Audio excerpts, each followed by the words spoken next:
तो कळाला पाहिजे म्हणून मागच्या वर्षीपासून आम्ही तिथे एक कार्यक्रम चालू केला. महाराजा यशवंतराव होळकर म्हणून छत्रपती शिवाजी महाराजांच्या नंतर जर हिंदवी स्वराज्यामध्ये कोण स्वतःचा राज्याभिषेक करून घेतला असेल तर तो त्यांनी घेतला होता. म्हणजे अगदी स्क्रॅचमधून परत सुरुवात केली. मल्हारराव होळकरांनी अहिल्यादेवींनी मोठं साम्राज्य उभं केलं, पण यशवंतरावांना परत पुण्यापासून अगदी एक घोडा आणि एक कपड्याने सुरुवात करावी लागली आणि त्यांनी उत्तरेमध्ये परत एम्पायर उभं केलं आणि 6 जानेवारी 1799ला राज्याभिषेक करून घेतला. मग ते ओकेजन साधून आणि त्याच्यातनं एक टॅगलाईन अशी आम्हाला द्यायची होती की किती बिकट परिस्थिती असली तर आपण पुन्हा त्याच्यातून विश्व निर्माण करू शकतो, म्हणून तो कार्यक्रम घेतला. फर्स्ट त्याचं इंटेन्शन. दुसरं इंटेन्शन की वावगावपर्यंत लोक आले पाहिजे. ते वावगावकडे लोकांचं लक्ष डायव्हर्ट झालं. मीडियाने पण मागच्या वर्षी त्याला चांगलं न्यूज चॅनल्सवर ह्याच्यावर उचलून धरलं. अनफॉर्च्युनेटली कोविड होता त्यामुळे मागच्या वर्षी इतका हायलाईट झाला नाही. मग आता ह्या वर्षी आम्ही काय केलं की प्रत्येक वेळेला आपण गव्हर्नमेंट करेल डिपेंड न राहता, मी स्वतः आर्किटेक्ट असल्यामुळे आम्हीच आमची टीम घेऊन त्याचा एक डेव्हलपमेंट आराखडा तयार केला आणि आता आम्ही संबंधित मंत्र्यांना वगैरे भेटून त्याच्यावर आपल्याला कसं काम करता येईल याच्यासाठी प्रयत्न करतोय. आणि त्यांचे जेव्हा येतील फंड्स तेव्हा येतील, तोपर्यंत आपण वेगवेगळे CSRs असतील किंवा लोकांच्या कॉन्ट्रीब्युशन्समधून आपण ते थोडं थोडं काम करत राहायचं असं प्लॅनिंग आहे. मग त्याचा एक व्हिडिओ आहे, मी दाखवेन आपल्याला. हो हो हो. तर ते एक इनिशिएटिव्ह घेऊन आता काम करतोय. मेन फोकस तोच आहे. एक गोष्ट झाली की मग त्या सर्किटमध्ये अजून बरेचसेच किल्ले आहेत. आमचे होळकरांचेच 5 आहेत, मग ते त्याच वावगावच्या परिसरामध्ये. आणि मग त्याच्या व्यतिरिक्त इतरही गोष्टी आहेत. थोडंसं जर या टायर 2 फोर्ट्सवर जर लक्ष गेलं तर खूप चांगलं होईल. आणि ह्याचा दुसरा बेनिफिट काय होईल, लोकल लोकांना आता जे बाहेर जावं लागतं ग्रामीण भागातल्या, त्यांना तिथंच एम्प्लॉयमेंट मिळेल, पर्यटनही वाढू. हां, तर तो ह्याच्यावर आपल्याकडे विचार होत नाही. राजस्थानची पूर्ण इकॉनॉमी त्याच्यावर चालते, दिल्ली आग्रामध्ये त्याच्यावर चालते. आपल्याकडे शेती असल्यामुळे आपण या गोष्टींकडे दुर्लक्ष केलं. त्याची दगड माती काढून घेतली, आपापल्या घरांना वापरली, पण ते हेरिटेज डिस्ट्रॉय केलं. अहिल्यादेवी होळकरांची जी पायवीर जी संकल्पना ती मोठ्या प्रमाणात म्हणजे पुरातन काळापासून आहे. हो. पण आता या पायविरीची जी दुरावस्था आहे, जसं आपण किल्ल्यांचं संवर्धनासाठी पुढाकार घेतला, पायविरीची पण दुरावस्था मोठ्या प्रमाणात. हो. आणि माझ्या मतेप्रमाणे धुळा आणि नंदुरबार या प्रांतामध्ये बऱ्यापैकी आहेत. बरोबर. हो. तर त्याच्यासाठी पण काही हे असणार आहेत आपला. आता ह्याच्यासाठी आमचे एक मित्र आहेत, त्यांच्या मार्फत आम्ही त्याचं डॉक्युमेंटेशन सध्या चालू आहे. कुठं कुठं महाराष्ट्रामध्ये अशा विहिरी बारवा आहेत, कारण मासाहेबांनी जेव्हा हे काम केलं तर प्रत्येक गोष्ट डॉक्युमेंटेड नव्हती आणि ह्या मधल्या लढायांमध्ये वगैरे बरंचसं डॉक्युमेंटेशन डिस्ट्रॉयही झालं. मग ते ट्रेस आउट करणं खूप कठीण आहे. आणि आजकाल कसं आहे की कुणाच्या शेतामध्ये ती असते, प्रायव्हेट प्रॉपर्टीमध्ये असते, मग ते परत लिगल लिटिगेशन्स वगैरे होतात. मग स्वेच्छेने लोकांना इन्व्हॉल्व्ह करून घ्यायचं, कारण आपल्याला कुणाला त्रासही द्यायचा नाही आणि कुणावर अन्यायही करायचा नाही. असं करून आधी ते ट्रेस झाले पाहिजेत. आता बरेचसेच आपल्या माहितीमध्ये आहेत, पण त्याच्या व्यतिरिक्त काही आहेत त्या ट्रेस करायच्या, त्याचं एक डॉक्युमेंटेशन आणि मग त्याच्यावर काम करायचं, असं एक प्लॅनिंग आहे. आता ते नेक्स्ट स्टेपमध्ये आम्ही तेही लाईनअप केलेलं आहे. अनेक किल्ले वगैरे दुर्लक्षित. हो. म्हणजे शेवटची घटका पण मस्त आहे. हो हो. नसताच म्हणावी सर, एका काय त्याच्याकडे दुर्लक्ष होतं, शासकीय रस्ता आहे. आता अनास्था म्हणण्यापेक्षा मला काय म्हणायचं की आपण लोकांपर्यंत ते कन्वे करण्यामध्ये कमी पडलो.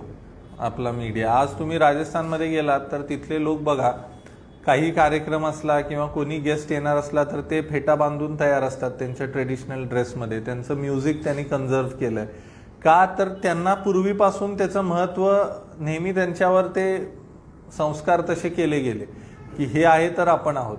तसं आपल्याकडे झालं नाही. मग मला काय म्हणायचं की मॉडर्नाइज झालं पाहिजे, प्रोग्रेसिव्ह असलं पाहिजे, पण त्याच्याबरोबर हे कल्चरल जे बॉन्डिंग आहे ते पण टिकलं पाहिजे ना. त्यासाठी आपल्याला थोडंसं लोकांनाच जागृत केलं पाहिजे. आणि गव्हर्नमेंट डेफिनेटली कमी पडतंच आहे ह्याच्यामध्ये. ते इतक्या वर्षात सगळेच गव्हर्नमेंट धरा त्याच्यामध्ये. योगायोगाने आता शिवसेनेचं सरकार आणि शिवसेने मुख्यमंत्र्यांचा जो उद्देश आहे ते गड संवर्धनाचा त्यांच्या सुरुवातीपासूनची इच्छा आहे. तर त्यांच्याकडनं काही शासनाकडनं काय अपेक्षा आहेत आपल्याला? आमच्या अपेक्षा इतक्याच आहेत की जनरली काय होतं की ह्याला पॉलिटिकल अँगल दिला जातो. म्हणजे आता किल्ले संवर्धन, मग हा इन्व्हॉल्व्ह झाला की मग तो ह्या पार्टीने मुद्दामून हा विषय उचललाय का, तर तसं न करता तुम्ही त्याला पॉझिटिव्ह वेने बघा. म्हणजे आजकाल नुसतं एकमेकावर चिखलफेक करणे ह्याच्यात वेळ न घालवता एखादा चांगला इश्यू जर असेल तर बियॉन्ड पार्टी लाईन जाऊन त्याच्यावर जर बसून अभ्यास केला, काम केलं तर ते सोल्युशन्स निघू शकतात त्याच्यावर. मी भेटायचा माझा म्हणजे प्रयत्न आहे, आता बघू वेळ मिळाली की आम्ही भेटणार आहे त्यांना. याचा काही असा प्रस्ताव वगैरे तयार आहे का आपल्याकडे की साधारण या किल्ल्यांच्या संवर्धनासाठी असेल किंवा देखभाल दुरुस्तीसाठी एक स्पेसिफिक निधीची आवश्यकता, असं काही प्रस्ताव तयार आहे? आता आपण मागच्या गव्हर्नमेंटचं एक उत्तम उदाहरण आपल्यासमोर रायगड किल्ल्याचं आहेच. रायगडला रायगड डेव्हलपमेंट अथॉरिटीच्या माध्यमातून मोठा फंड मिळाला आणि फक्त रायगडच नाही तर 5-6 किल्ल्यांच्या सर्किटसाठी तो फंड दिला. म्हणजे सिंधुदुर्ग असेल, राजगड, रायगड, सिंहगड आणि प्रतापगड अशा या 5 किल्ल्यांना तो दिला. फर्स्ट फेजमध्ये रायगडचं काम सुरू झालं, आता एकदम चांगल्या स्थितीमध्ये ते आहे. हे आता माझ्या मते 2-3 दिवसात राष्ट्रपती महोदयांची व्हिजिट आहे तिथं रायगडावर. तर असे जर उपक्रम झाले तर मग ते या गोष्टी हायलाईट होत जातील. असा निधीचा आपण जो उल्लेख केला की तो निधी असला पाहिजे, म्हणजे देण्याची तयारी जर दाखवली तर होऊ शकतं, पण ती मानसिकता, इच्छाशक्ती असली पाहिजे, लिडरशिप. राजस्थानमध्ये कसं आहे की काही लोकांनी त्यांचे जे महाल वगैरे होते त्याला हॉटेलमध्ये रूपांतरित करून आणि पर्यटनाला चालना दिली. तसं आपल्या इथे काही होताना दिसत नाही. काय होतं ह्याच्यात 2 गोष्टी आहेत. म्हणजे मी आता मगाशी बोललो ना की एक कल्चरल बॉन्डिंग. आपण म्हणजे आता हॉटेल चालवण्याला माझं दुमत नाही, पण तिथं त्या गड किल्ल्याची सँटिटी मेंटेन झाली पाहिजे.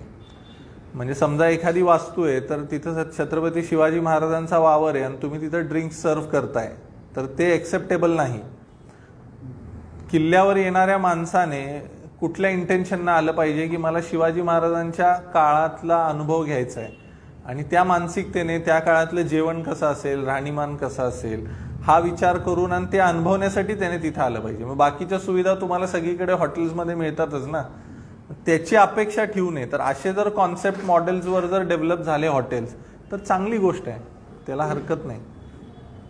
सर, ज्याप्रमाणे तुम्ही गड किल्ल्यांच्या संवर्धनासाठी प्रयत्न करताय, आपल्या महाराष्ट्रामध्ये काही गावं अशी आहेत सर की त्या गावांचा काही दरवाजा असेल, म्हणजे प्राचीन दरवाजा असेल, ती ओळख आहे सर आजही त्या गावाची असेल, त्या शहराची.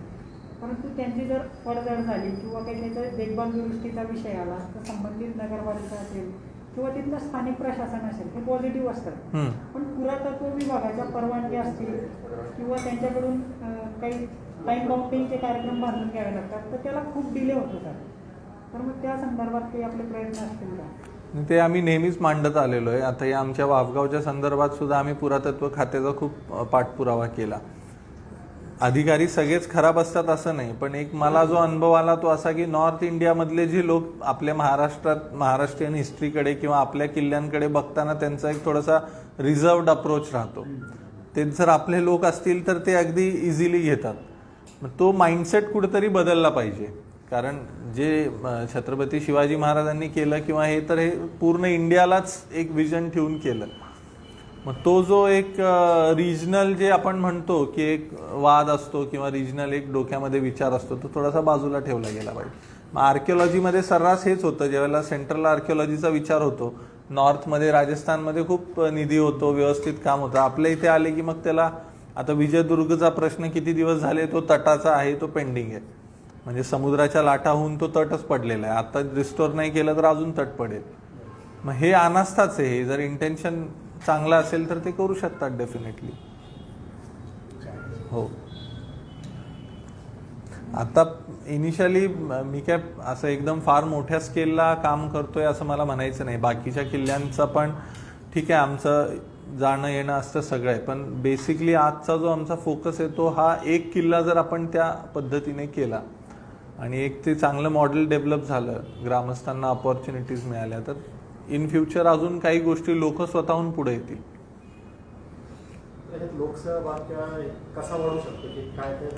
त्यासाठी लोकांना महत्त्व पटवून दिलं पाहिजे किंवा तुमच्या गावामध्ये आज तुम्हाला बाहेरचे लोक येत नाही, तुम्हालाच बाहेर जावं लागतं. शेतीचे प्रश्न आहेत, पाण्याचे प्रश्न आहेत. मग असे जर स्ट्रक्चर तुमच्याकडे असतील तर ते तुमच्यासाठी एक ॲसेट आहेत आणि ते जर तुम्ही डेव्हलप केले किंवा शासनाचा पाठपुरावा करून जर ते पर्यटन स्थळ म्हणून विकसित झालं तर उद्या तुम्हाला गावामध्ये लोक यायला लागतील ना, तिथंच तुम्हाला रोजगार मिळेल, तिथं सगळ्या सुविधा मिळतील. आजकाल होतं काय, अतिक्रमणं असतात, कुठं तट पाडून घरं बांधलेली असतात, कुठं दगडं काढून नेलेली असतात. त्यामुळे तो लोकल लोकांचा जो बघण्याचा दृष्टिकोन असतो तो थोडासा निगेटिव्ह असतो. त्याला पॉझिटिव्हमध्ये कन्वर्ट करण्यासाठी त्यांना महत्त्व पटवून दिलं पाहिजे आणि आजच्या यंग जनरेशनला ते कळतं लगेच.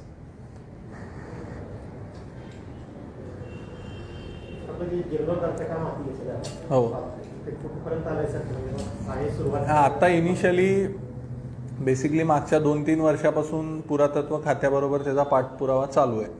आता त्याच्यामध्ये 2 अशा म्हणजे प्रॉब्लेम्स आहेत की तो रयत शिक्षण संस्थेला तात्पुरत्या वापरासाठी स्कूल चालवण्यासाठी त्या काळामध्ये आमच्या पूर्वजांनी दिला होता की बाबा तुम्ही तात्पुरता इथं स्कूलसाठी त्याचा वापर करा जोपर्यंत तुम्ही सक्षम होत नाही. मग त्याच्यातला काही भाग आहे तो आजही आमच्या ट्रस्टच्याकडे, काही भाग आहे तो रयतकडे. मग रयत आता त्यांचं मत आहे की आम्ही शासनाकडून जर आम्हाला जशा सूचना आल्या तर आम्ही ते वेकेट करू आणि ते कोऑपरेटही करत असतात. आता आमचे कार्यक्रम होतात त्यालाही कोऑपरेट करतात. आम्ही पर्सनली सुद्धा काही कामं जर तिथे केली तर त्यालाही कोऑपरेट करतात. ह्याच्यातून सोल्युशन काढून पुरातत्व खात्याचं म्हणणं आहे की we are ready to work, आम्हाला वरून ऑर्डर्स येऊ द्या.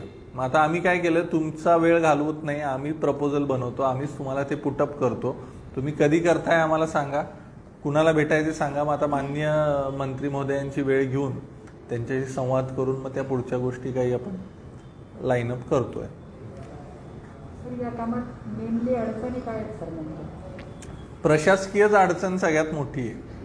इच्छाशक्ती नाही. जर ठरवलं सगळ्या संबंधित तिथल्या पॉलिटिशियन्सनी आणि वरिष्ठ मंत्री महोदयांनी की हा विषय आपल्याला करायचा आहे तर ते आरामात करू शकतात.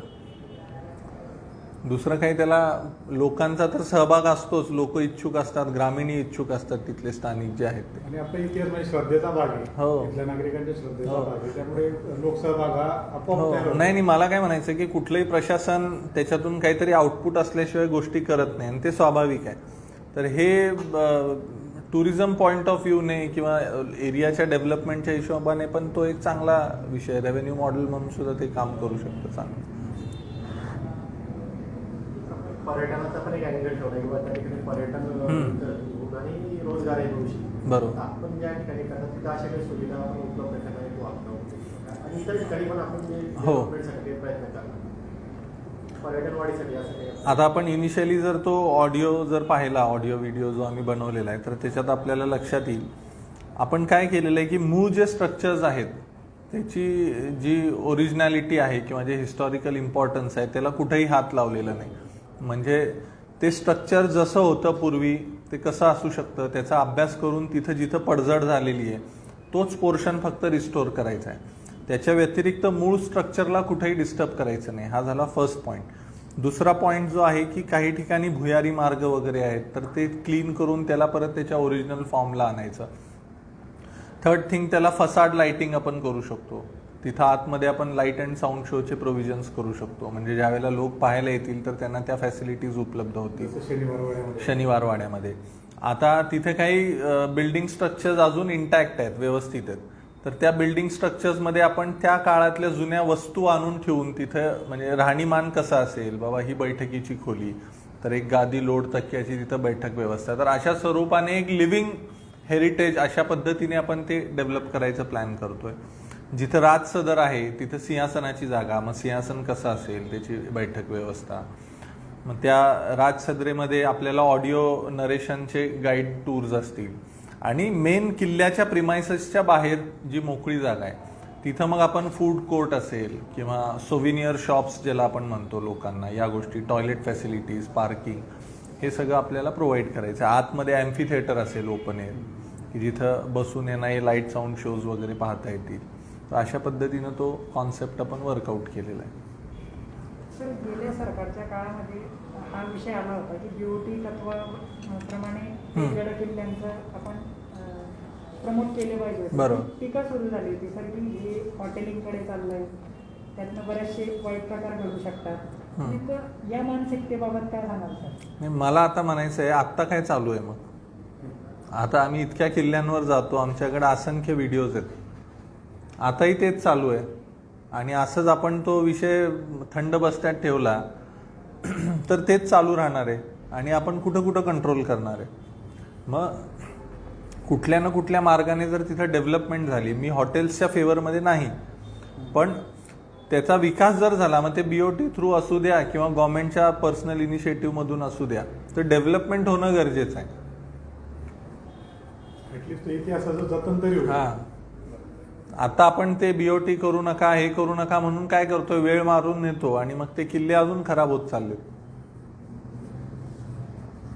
वापराचा इतर किल्ल्यांवर पण काही असं काही आपलं भविष्यासाठी आहे की विचार किंवा इतर आता सुरुवातीला तरी वाफगाव हा, कारण कसा आहे तो इतका मोठा किल्ला आहे. आपण 6 जानेवारीला यावर्षी पण आमचा कार्यक्रम होणार आहे राज्याभिषेकाचा. आपण सगळेजण या, त्या दिवशी आपल्याला प्रत्यक्ष पाहता येईल. आणि तो कार्यक्रमही आम्ही असा घेतो की तो पूर्ण नॉन पॉलिटिकल असतो, अगदी ट्रेडिशनल वेमध्ये तो कार्यक्रम होतो. जसा रायगडावर राज्याभिषेक होतो त्याच धर्तीवर तो अगदी इंटॅक्ट आहे. तो जर डेव्हलप झाला तर त्याच्या जवळजवळ 20 किलोमीटरच्या सर्किटमध्ये तिथं 5 किल्ले आहेत वेगवेगळे. म्हणजे गायकवाडांचा एक दावडी म्हणून गाव आहे, तिथं गायकवाडांचा किल्ला आहे. त्याच्या पुढे मलठण आहे, तिथं पवारांचा आहे. त्यानंतर काठापूर म्हणून आहे, तिथं आमचेच होळकरांचे एक सरदार आहेत वाघ म्हणून, त्यांचा किल्ला आहे. तर असे 5-6 किल्ले त्या परिसरामध्ये आहेत जे ह्याला लागून आहेत. तर ते एक चांगलं टुरिस्ट सर्किट होऊ शकतं. आणि दुसरा ॲडव्हान्टेज काय आहे, जुन्नर म्हणजे शिवनेरी किल्ला, भीमाशंकर, नाशिक आणि तो हायवे पुणे नाशिक, त्या हायवेपासून हे सगळे म्हणजे अगदी 10-15 मिनिटाच्या अंतरावर आहेत. सो पुण्यामधून जसं लोक सिंहगडला जातात किंवा राजगडला जातात, लोणावळ्याला जातात, तसं ते येऊ शकतात. आता समजा मराठवाड्यात जर पाहिलं तर एक देवगिरी दौलताबादचा किल्ला हो, तो हो. एक आहे. तसंच त्याच जिल्ह्यात एक वेताळवाडी म्हणून गाव आहे, तो एक दुर्लक्षित आहे. आपण जसं बरोबर, हो. नाव ऐकून असेल हो हो तर पण खूप पडझड आहे. बरोबर. अशा ठिकाणी आपण भेटी देऊन वगैरे ग्रामस्थांशी नाही, डेफिनेटली ते करता येऊ शकतं. आणि माझं काय मत आहे की प्रॉपर हेरिटेज स्ट्रक्चरमध्येच आपल्याला हॉटेल्स जर करायचे आहेत ना, तर आपण कसे करू शकतो, हेरिटेज स्ट्रक्चरच्या आत न कोणती गोष्ट करता बाहेर मोकळ्या ज्या लँड्स असतात तिथं पूर्वी जसं सैन्य छावण्या लागायच्या, कॅम्प्स लागायचे, तसे आपण टेंट्स वगैरे करून कॅम्प स्टाईलमध्ये तिथं आपण हॉटेल्स करू शकतो. अशा पद्धतीने आपल्याला राहायची फॅसिलिटी वगैरे मिळाली तर आजकाल लोकांना आवडतं, जातात लोक सगळीकडे. आपण आल्यामुळे बऱ्याच चांगल्या गोष्टी म्हणजे आमच्या ज्ञानात बऱ्यापैकी भर पडली आणि हा इतिहासाचा जो ठेवा जो आहे तो बऱ्यापैकी नॉलेजमध्ये आला. बरोबर. तिथं आपण जर वावगावला पाहिलं ना, तिथं राजराजेश्वर म्हणून मंदिर आहे महादेवाचं, पूर्वीचंच किल्ल्याबरोबर बांधलेलं. तिथला नंदी जवळजवळ 5.5 फुटाचा नंदी आहे, एका म्हणजे स्टोनमध्ये बनवलेला. इतकं सुंदर कार्विंग आहे त्याच्यावर. आणि त्याचा जो दरवाजा आहे ना मंदिराचा, आज आपल्याकडे आपण आता लॉक, मॉर्टॉईज लॉक जे वापरतो ना आता, की बंद केलं की ते आतून उघडल्याशिवाय ओपन होत नाही किंवा चावीने उघडावं लागतं, तर ती कॉन्सेप्ट त्यावेळेला वापरलेली आहे त्यांनी त्या दरवाजा. ते लॉकिंग सिस्टम अजून इंटॅक्ट आहे. ते आपल्याला सगळं तिथं पाहायला मिळतं. जुन्या काही तिथल्या वस्तू आहेत त्याही आपल्याला बघायला, तोफा आहेत जुन्या खूप आहे तिथं. आणि पूर्वीचे लोक कसे राहायचे नॅचरली, म्हणजे आता नदी वाहते तिथे साईडला एक वेळू नदी, तर ती वेळू नदी अशी फिरवली आहे, म्हणजे नदी तर आहेच, त्याचा जो मेन कोर्स आहे तो साईडून एक ओढा आहे त्याला जोडलेला, आणि त्या ओढ्याच्या आणि त्या नदीच्या मध्ये बरोबर हा किल्ला आलाय. आणि मग त्याच्या बाजूने सगळा तट आहे, तटाच्या मध्ये मेन किल्ला आणि मग त्याचं मेन स्ट्रक्चर असं. म्हणजे नॅचरल सोर्सेसचा पण उपयोग संरक्षणाच्या दृष्टिकोनातून कसा केला गेला. एक शेवटचा प्रश्न होता, इतिहासप्रेमी आणि आजच्या तरुणाई आव्हान काय करायला पाहिजे? तरुणाईला हेच आवाहन करतो मी नेहमी, सगळीकडे कार्यक्रमात तेच सांगतो की प्रोग्रेसिव्ह असलं पाहिजे, नवीन गोष्टी अडॉप्ट केल्या पाहिजेत, पण त्याच्याबरोबर जे आपलं कल्चरल बॉन्डिंग आहे किंवा जी आपली संस्कृती आहे ती टिकवणं फार महत्त्वाचं आहे. कारण आजपासून पुढच्या 20 वर्ष 50 वर्षाच्या काळामध्ये बाकी सगळ्या गोष्टी कॉमन असतील, पण ही एकच गोष्ट असेल की जी फार महत्त्वाची असेल. मग जो माणूस हे टिकवेल तो तरेल. हे नेहमी मी युथला तेच सांगत असतो. पैसे सगळ्यांच्याकडे असतील, सगळे शिकलेले असतील, गाडी घोडे सगळ्यांच्याकडे असतील, पण एक जे कल्चर किंवा ह्याचं जे महत्त्व आहे ते